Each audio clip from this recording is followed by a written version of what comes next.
नमस्कार दोस्तों, आज बात होने वाली है गौतम बुद्ध की। गौतम बुद्ध एक ऐसा सब्जेक्ट है, एक ऐसा चैप्टर है जहां से आपको हर साल बहुत सारे क्वेश्चन देखने को मिलते ही मिलते हैं।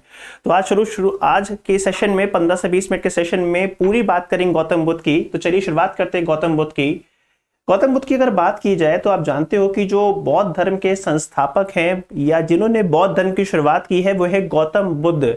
अब गौतम बुद्ध का बैकग्राउंड क्या है उसको जानने की हम कोशिश करते हैं। देखिए, ये कहानी शुरू कहां से होती है। ये कहानी शुरू होती है, ध्यान रखिएगा, ये कहानी शुरू होती है कपिलवस्तु। देखिए कपिलवस्तु क्या है।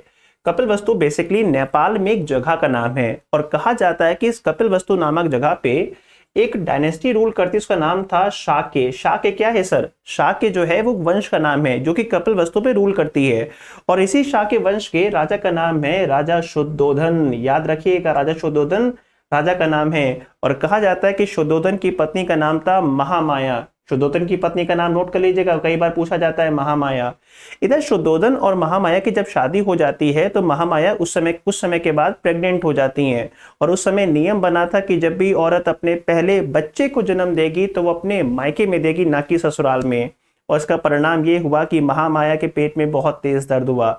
उन्हें लगा कि उन्हें अपने मायके की तरफ जाना चाहिए। और मायका कहाँ है? रामगाम। बेसिकली रामगाम एक जगह है जो कि कपिलवस्तु के दूसरी तरफ पड़ती है।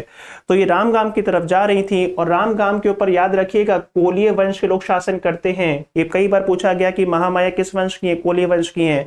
तो ये कपिलवस्तु से रामगाम जा रही थी। और जब ये कपिलवस्तु से रामगाम जा रही थी तो रास्ते में लुमरी पहुंची थी। और लुमरी पहुंचते पहुंचते इनके पेट में इतना तेज दर्द हुआ महामाया के, इनको लगा कि शायद मैं आगे नहीं जा पाऊंगी।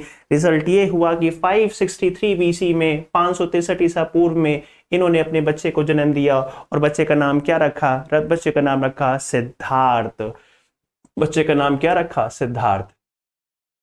इधर सिद्धार्थ का जन्म हो चुका था। सिद्धार्थ के जन्म के 7 दिन के बाद इनकी मदर की मौत हो गई, क्योंकि प्रेगनेंसी में कुछ कॉम्प्लिकेशंस हो गए थे जिसकी वजह से इनकी मदर की मौत हो गई थी। और ऐसे में इनका जो लालन पोषण है वो इनकी मौसी प्रजापति गौतमी ने किया, जो आगे जाके इनकी सौतेली माँ बनेंगी। इधर जब सिद्धार्थ का जन्म हो जाता है और इनका पालन पोषण होता है तो राजा शुद्धोधन के महल में बहुत सारे सन्यासी आते हैं। और उन सन्यासियों ने सिद्धार्थ को देखा था और सिद्धार्थ को देखते ही भविष्यवाणी की थी कि बच्चा आगे जाके चक्रवर्ती सम्राट बनेगा या आगे जाके बहुत बड़ा सन्यासी बनेगा जो लोगों के दुखों का समाधान करेगा। राजा शुद्धोधन इस भविष्यवाणी से बड़े भयभीत थे। राजा शुद्धोधन ने सिद्धार्थ को दुनिया की सारी सुविधाएं दी ताकि ये सन्यासी ना बन पाए। लेकिन भाग्य का खेल है ना, उनको लेकर जाएगा वैसा ही होगा। इसी बीच में सिद्धार्थ जब थोड़े से और बड़े होते हैं तो इनकी शादी कर दी जाती है एक बेहद सुंदर कन्या जिसका नाम था यशोधरा। याद रखिएगा, सिद्धार्थ की पत्नी का नाम यशोधरा। और बाद में इनको इसी से एक बेटा होता है, उनका नाम क्या है? राहुल। इधर सिद्धार्थ जब और बड़े हो जाते हैं तो सिद्धार्थ के मन में ख्याल आता है कि एक बार चलो मैं कपिलवस्तु नगर घूम के जाऊं, क्योंकि कपिलवस्तु के बारे में इन्होंने बहुत सुन रखा था। जिसका परिणाम ये हुआ कि इनके मन में आया कि हम कपिलवस्तु घूम कर आए। और कपिलवस्तु जब घूमने की बारी आई तो पिताजी जानते थे कि अगर कपिलवस्तु भेज देंगे तो बहुत सारे लोग है ना इनको सत्य के बारे में बता देंगे। तो ऐसे लोग जो कष्ट में हैं, बीमार हैं, परेशान हैं, उनको कपिलवस्तु से हटा दिया गया और कपिलवस्तु को सुंदर सुंदर सजा के इनको भेजा गया। अब चूंकि राजकुमार है ना, ये सिद्धार्थ जो कि राजकुमार हैं, तो पैदल यात्रा नहीं करेंगे। ये किस पर यात्रा करेंगे? रथ के ऊपर। किसके ऊपर? रथ के ऊपर। और रथ के आगे क्या लगा होता है? रथ के आगे लगा होता है घोड़ा। और घोड़े का नाम क्या है? कंधक। इसलिए सिद्धार्थ के घोड़े का नाम क्या है? कंधक। और इनका सारथी जो घोड़ा चलाता है उसका नाम क्या है? याद रखिएगा, उसका नाम है चन्ना। तो घोड़े कंधक और सारथी चन्ना के साथ में इन्होंने नगर की यात्रा की। और कितनी बार नगर की यात्रा की? इन्होंने 4 बार नगर की यात्रा की। दोस्तों, जब 4 बार नगर की यात्रा की तो चारों बार अलग अलग दृश्य देखे। जैसे पहली बार जब नगर की यात्रा की तो उन्होंने क्या देखा? एक बीमार आदमी देखा। बीमार आदमी देखा तो इनके मन में बहुत ज्यादा पीड़ा हुई, ये क्या होता है, बीमारी क्या होती है। दूसरी बार देखा तो एक बूढ़ा आदमी देखा। बूढ़ा आदमी देखा तो बोला ये क्या है, शरीर बिल्कुल ढला हुआ है। और इसी क्रम में जब तीसरी बार देखा तो एक लाश देखी, डेड बॉडी देखी। और ये देखने के बाद सिद्धार्थ के होश उड़ गए। सिद्धार्थ को लगा कि जीवन में जो जी रहे हैं वो झूठ है। चन्ना ने सब बताया था कि सरकार ये जीवन की फेज है जिसपे इंसान बीमार भी होता है, बूढ़ा भी होता है, उसकी मृत्यु भी होती है। सिद्धार्थ ने पूछा क्या मेरे साथ भी होगा? जन्ना ने जवाब दिया, सरकार आपके साथ भी होगा, आप भी बीमार होगे, आप ही बूढ़े होगे और आपकी भी एक दिन क्या होगी, मृत्यु होगी। सिद्धार्थ को समझ में आ गया जो जीवन जी रहे हैं वो झूठ है। इसी बीच में उन्होंने चौथी बार फिर यात्रा की, और चौथी बार जब एक नगर की यात्रा की तो उन्होंने सन्यासी देखा। जब उन्होंने सन्यासी देखा तो इन्हें समझ में आया कि सत्य का मार्ग जानना है, लोगों के दुखों का समाधान करना है, तो हमें सन्यासी बनना होगा। और इसी का परिणाम था सिद्धार्थ ने तय किया कि वो अब घर को छोड़ेंगे, और इसी का परिणाम था सिद्धार्थ ने 29 वर्ष की अवस्था में बिना किसी को बताए अपने घर का त्याग कर दिया। लेकिन सवाल यही है कि क्या वास्तव में सिद्धार्थ ने इन्हीं 4 दस्युओं को जो है ध्यान में रखकर घर का त्याग किया? ये देखने का विषय है, कभी इस पे अलग चर्चा करेंगे। लेकिन अभी ध्यान रखिएगा कि 4 दृश्यों को देखने के बाद सिद्धार्थ ने तय किया था कि वो घर का त्याग करेंगे। सिद्धार्थ ने 29 वर्ष की अवस्था में घर को छोड़ दिया, और याद रखिएगा इनके घर के छोड़ने का सिंबल क्या है, घोड़ा है। इधर सिद्धार्थ ने जब घर को छोड़ दिया तो घर को छोड़ने के बाद 6 वर्ष, कितने वर्ष, 6 वर्ष वो लगातार जंगल के अलग अलग भागों में घूमते रहे। कभी वो राजगृह गए, कभी वो वैशाली गए, कभी वो गया जी गए, वो तमाम जगह गए। और तमाम जगह के जाने के बाद उन्होंने तमाम गुरुओं से शिक्षा हासिल की, और बाद में 35 वर्ष की अवस्था में एट द एज ऑफ 35, ये 35 वर्ष की अवस्था में कहाँ पहुंचते हैं, ये 35 वर्ष की अवस्था में बिहार में जगह का नाम है बोध गया, ये बोध गया पहुंचते हैं। और बोध गया पहुंचने के बाद एक पीपल का वृक्ष था, दोस्तों याद रखिएगा, एक पीपल का वृक्ष था। उसी पीपल वृक्ष के नीचे जाके बैठते हैं, 8 दिन तक लगातार समाधि लगाते हैं। और 8वें दिन, जिस दिन वैशाख पूर्णिमा थी, दोस्तों याद रखिएगा जिस दिन क्या थी, उस दिन वैशाख पूर्णिमा थी। और जिस दिन वैशाख पूर्णिमा थी उस दिन इन्हें ज्ञान की प्राप्ति हुई। और चूंकि इन्हें वैशाख पूर्णिमा के दिन ज्ञान की प्राप्ति हुई, इसीलिए वैशाख पूर्णिमा को बुद्ध पूर्णिमा के नाम से भी जानते हैं। पूर्णिमा मतलब पूरा चांद, ठीक है। अब सिद्धार्थ को जब ज्ञान की प्राप्ति हुई दोस्तों, तो सिद्धार्थ को ज्ञान मिला, उन्हें समझ में आया कि सत्य क्या है, झूठ क्या है, जीवन का रहस्य क्या है, ये समझ में आया। कैसे समझ में आया, चर्चा कभी हम विस्तार से करेंगे। अभी से ये जानिए कि सिद्धार्थ को ज्ञान की प्राप्ति हो गई। क्योंकि सिद्धार्थ को ज्ञान की प्राप्ति हो गई तो सिद्धार्थ को चूंकि इनलाइटमेंट मिल गया, इसीलिए सिद्धार्थ दुनिया में एक नए नाम से जाने गए, और वो नाम था बुद्ध। बुद्ध का मतलब ही होता है ज्ञानी। बुद्ध का मतलब क्या होता है, ज्ञानी। और इनका जो गोत्र है वो है गौतम, तो नाम क्या पड़ा, गौतम बुद्ध। और बुद्ध ने दुनिया के अंदर जिस धर्म को स्थापित किया वो धर्म कौन सा है, बौद्ध धर्म है। इधर गौतम बुद्ध को ज्ञान की प्राप्ति हो चुकी थी।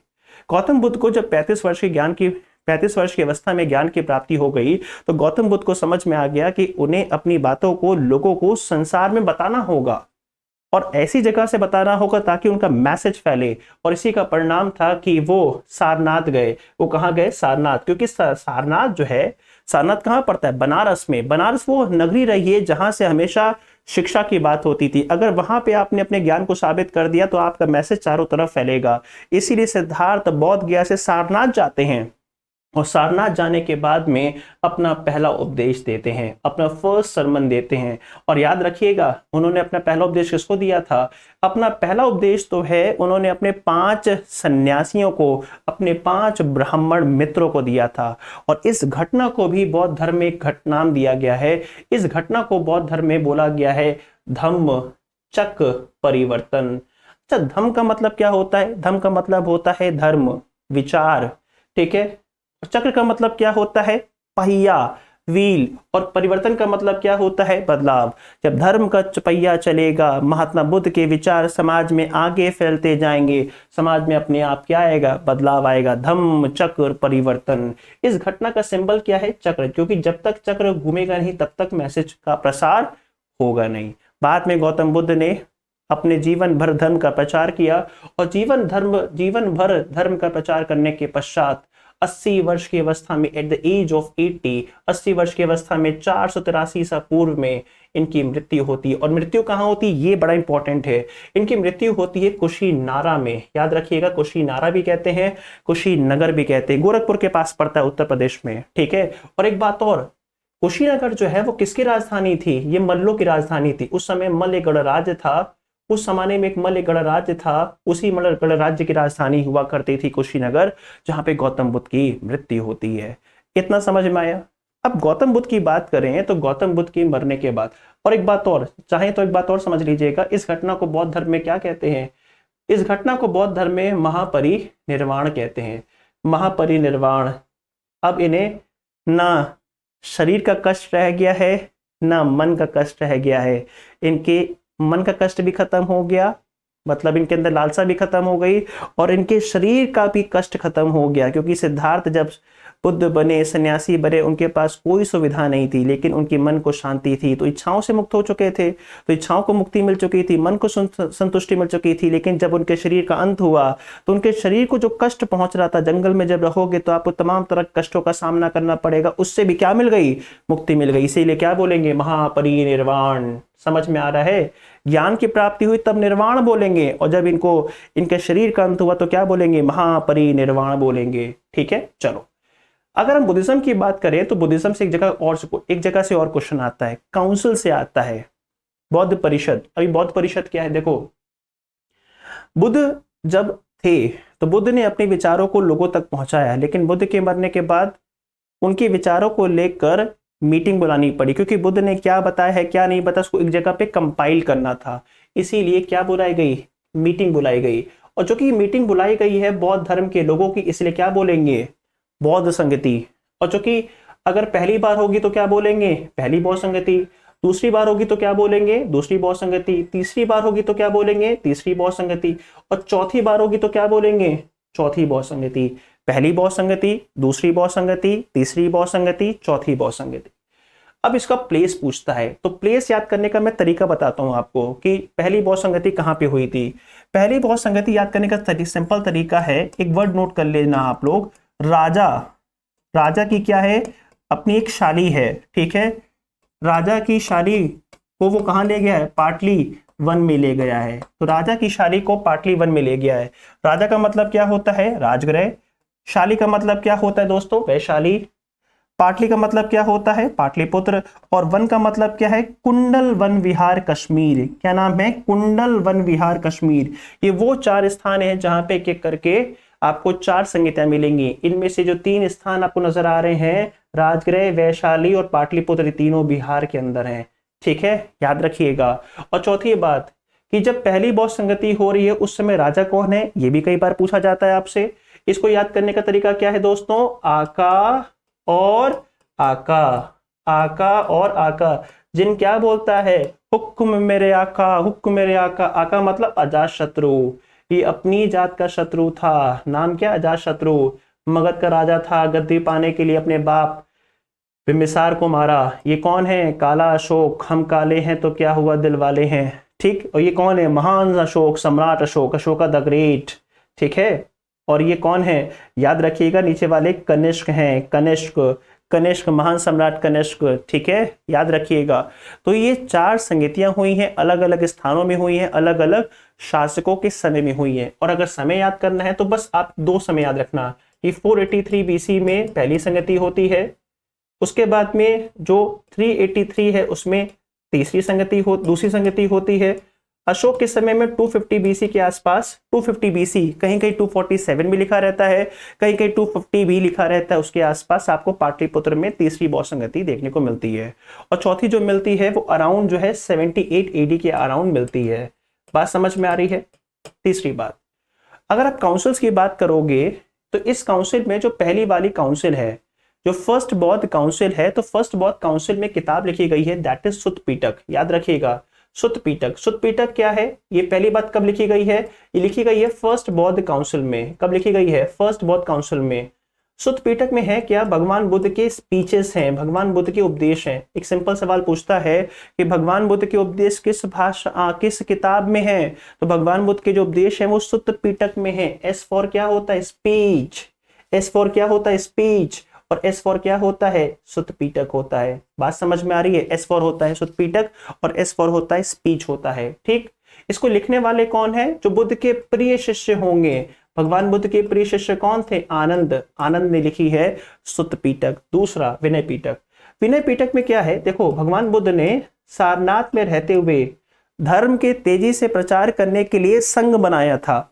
संघ में कौन कैसे रहेगा, इस बात के नियम, कायदे, कानून लिखे हुए थे। तो संघ के नियम कहाँ लिखे हुए हैं, विनय पिटक में। वैसे भी जब आपको किसी को अपने नियम मनवाने होते हैं तो आप उससे अनुनय विनय करते हो, तो विनय पिटक। इसको लिखने वाले कौन है, बुद्ध के एक और शिष्य, नाम उपाली।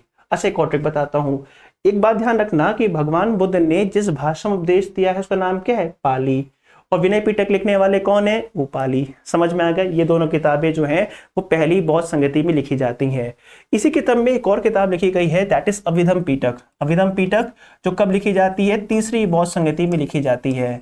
ठीक है, इसको लिखने वाले कौन है? मोगालीपुत्र तिस्से। मोगालीपुत्र तिस्से वही आदमी हैं जिन्होंने तीसरी बौद्ध संगति को लीड किया था। और इसमें कुछ और नहीं बल्कि बुद्ध के ज्ञान का दार्शनिक विवरण है, फिलोसफिकल एक्सपेक्ट को लिखा गया है, दार्शनिक वर्णन किया गया है, बुद्ध के ज्ञान का दार्शनिक वर्णन किया गया है। अच्छा एक बात बताइए, पहली किताब है सुत्त पिटक, दूसरी किताब है विनय पिटक, तीसरी किताब का नाम है विधम पिटक।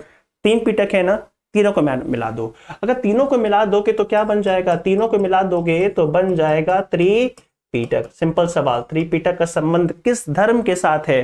तो त्रिपिटक का संबंध जो है वो बौद्ध धर्म के साथ में है। समझ में आया? सवाल बन गए। तो चौथा लगे हाथ एक चीज और समझ लीजिएगा, ये जो चौथी बौद्ध संगति है, इस चौथी बौद्ध संगति में एक और काम हुआ था। चौथी बौद्ध संगति में जो बौद्ध धर्म है वो 2 पार्ट में बढ़ गया था। एक हो गया था आपका हीनयान, नोट कर लीजिएगा फटाफट, हीनयान। और दूसरा नाम नोट करिएगा, महायान। एक का नाम क्या है? हीनयान, दूसरा का नाम क्या है? महायान। हीनयान वो लोग हैं जो बुद्ध को केवल उपदेशक मानते हैं। क्या मानते हैं? कि बुद्ध एक फिलोसफर है, एक उपदेशक है ना, वो इंसान ही है, कोई भगवान नहीं है। ठीक है। और जो हीनयान संप्रदाय है बौद्ध धर्म में, वो बुद्ध के सिंबल्स की पूजा करता है। नोट करिएगा कि वो हीनयान वो है जो बुद्ध के सिंबल्स की पूजा करता है, उनके प्रतीकों की पूजा करता है। और ये बुद्ध को क्या मानता है? बुद्ध को इंसान मानता है। ठीक। दूसरा है महायान, ये कहता है कि बुद्ध कोई इंसान नहीं बल्कि ये तो भगवान है, और भगवान है तो इनकी मूर्ति पूजा करनी चाहिए। तो आइडल वर्शिप कौन करते हैं? हीनयान या महायान? महायान करते हैं। जैन धर्म, बौद्ध धर्म 2 पार्ट में किस संगति में बटा था? चौथी बौद्ध संगति में। नाम क्या है? हीनयान महायान। हीनयान महायान का संबंध किस धर्म के साथ है? बौद्ध धर्म के साथ है। क्वेश्चन बना कि नहीं बना? ठीक। अब बुद्ध की फिलोसफीज के ऊपर आते हैं। बुद्ध ने क्या बताया है? बुद्ध की फिलोसफीज की बात की जाए तो बुद्ध कहते हैं कि संसार में 4 आर्य सत्य हैं। उन्होंने 4 नोबल ट्रुथ की बात की है। उन्होंने किसकी बात की है? 4 नोबल ट्रुथ की बात की है। वो कहते हैं कि दुनिया में क्या है? दुनिया में दुख है। दुनिया में क्या है? दुख है। वर्ड फुल ऑफ सोरो। फिर अगली बात उन्होंने क्या की? उन्होंने कहा कि ठीक है दुनिया में दुख है, बट दुख का अपना एक कारण है, कॉज है। अगर आपको दुख है तो दुख के पीछे कोई ना कोई आपका कारण है। तो लोगों ने पूछा प्रभु क्या कारण है? तो बताया कि सर आपके जो दुख हैं उसका मेन कारण है आपकी डिजायर्स, आपकी इच्छाएं हैं। अगर आप इच्छाओं पर नियंत्रण कर लो तो आपकी समस्त समस्याओं का समाधान हो सकता है। और चौथी लाइन में कहा कि आपको अपनी इच्छाओं पर नियंत्रण करना होगा। लेकिन इच्छाओं पर नियंत्रण कैसे करें? तो उन्होंने बताया कि मैं आपको 8 फोल्ड पाथ बता रहे हैं, हम आपको 8 रास्ते बता रहे हैं। इसको हम क्या कहते हैं? 8 फोल्ड पाथ कहते हैं। इसी को हम कहते हैं अष्ट आंगिक मार्ग कहते हैं। हम आपको 8 रास्ते बता रहे हैं जिसको अगर आप फॉलो करोगे तो आपकी इंद्रियां आपके नियंत्रण में आ जाएंगी। और अगर आपकी इंद्रियां आपके नियंत्रण में आ जाएंगी तो आपकी समस्त समस्याओं का समाधान अपने आप हो जाएगा। जब आपकी इंद्रियां आपके वश में हो जाएंगी तो आपके मन में कुछ पाने की इच्छा नहीं होगी। और जब आपकी पाने की इच्छा ही नहीं होगी तो आपकी डिजायर्स आपके नियंत्रण में होंगी। अब कुछ पाने की इच्छा नहीं तो कुछ खोने का भय नहीं। और जब खोने का भय नहीं रहेगा तो आप द्वंद्व से बाहर आ जाओगे। कुछ पाना नहीं तो कुछ खोना नहीं, कुछ खोना नहीं तो अब द्वंद्व कैसा? जिसको जो बोलना है बोल सकते हो, जिसको जो कहना कह सकते हो, क्योंकि किसी से कुछ पाने की अपेक्षा नहीं रह गई है। यही बात उन्होंने समझाई थी कि जिस पल अपेक्षाएं कम करते जाओगे वैसे वैसे दुख कम होते चले जाएंगे। इसी को गौतम बुद्ध ने आसान भाषा में 8 फोल्ड पाथ और 4 नोबल ट्रुथ में बताया है। तो बुद्ध का ये बहुत ही संक्षिप्त विवरण में बताया है। पूरा सार यही है कि आप अपनी इंद्रियों पर नियंत्रण करिए, और जिस मात्रा में नियंत्रण होता जाएगा वैसे वैसे आपके सौरव, वैसे वैसे आपके दुख कम होते चले जाएंगे। और ये सारी बातें बुद्ध ने कहाँ सीखी थी? उपनिषद से सीखी थी। दोस्तों मैंने आपको बहुत ही आसान भाषा में इस पूरे चैप्टर को बताने की कोशिश की है, आसान भाषा में, ताकि आपको बहुत ही कम समय में पूरा चैप्टर समझ में आ जाए। लेकिन अगर आप चाहते हो कि इसको मैं विस्तार से पढूं, सारी संगतियां, सारे उसके बाद बुद्ध के पूरे विचार, बुद्ध की आइडियोलॉजीज, महायान के अंदर अचानक से बुद्धिज्म कहाँ से आया, अगर ये सब पढ़ना है, विस्तार से पढ़ना है, तो प्लीज ये जो हिस्ट्री शाला मेरा ऐप है इसको डाउनलोड कर लीजिएगा। ये जो पीडीएफ थी इसी ऐप पे आपको मिल जाएगी। दूसरी बात, अगर आपको यूपीएससी का हिस्ट्री पढ़ना है या स्टेट पीएससी जैसे कि आपको Bihar PSC, Jharkhand PSC, Uttar Pradesh PSC है ना, उसके बाद में आरओ, या फिर आपको देना है आपको टीजीटी है ना, पीजीटी हिस्ट्री से देना है, ठीक है, नेट देना है आपको। तो अभी इन सारे एग्जाम्स के लिए मेरे पास में एंशिएंट का कोर्स अवेलेबल है। मैं रिकॉर्डिंग कर रहा हूं, एंशिएंट का कोर्स अवेलेबल हो जाएगा, तो एंशिएंट के कोर्स को आप लोग वहां से परचेज कर सकते हो अगर आपको लगता है तो। बाकी ये वीडियो आपके लिए पर्याप्त है, एक बार उसको देखिएगा, विजिट कीजिएगा, ठीक है। तब तक के लिए शुक्रिया एंड ऑल द बेस्ट। मिलते हैं आपसे अगली वीडियो में, तब तक के लिए शुक्रिया एंड प्लीज लाइक कर दीजिएगा।